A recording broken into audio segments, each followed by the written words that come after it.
Here's a tutorial on why I use presets. If you look at this panel down here, you get all these presets given to you free by Adobe when you buy Lightroom.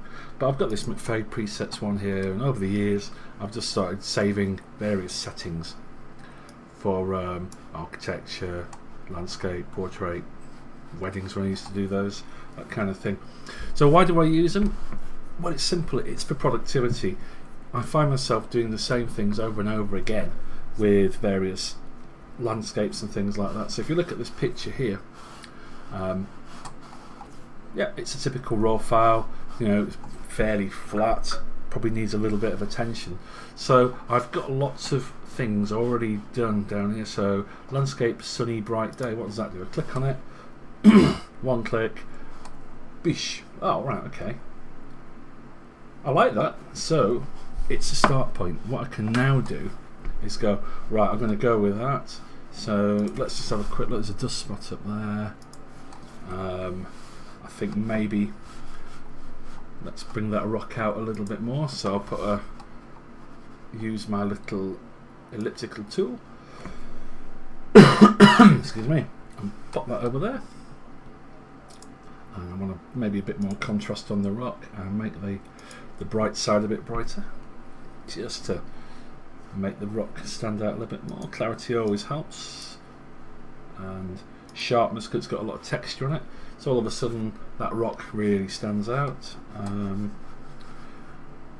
How about making the grass a little bit brighter? So go to the luminance, click on the little eyedropper and drag upwards on the grass.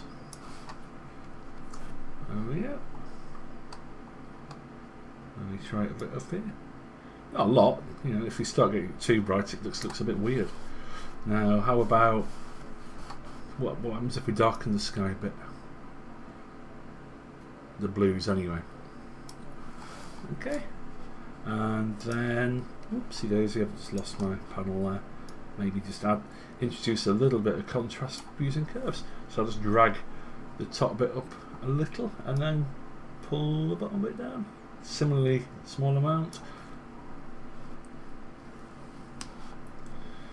And there you go. Maybe now I've done that, the problem, well, the rock's looking a little bit too bright, so I can go back to my elliptical tool, click on the original settings and bring the highlights down a bit, just so it doesn't look quite so out there.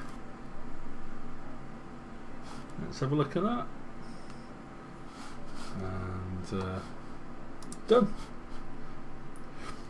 So by using a preset, that's probably too saturated actually, just with hindsight.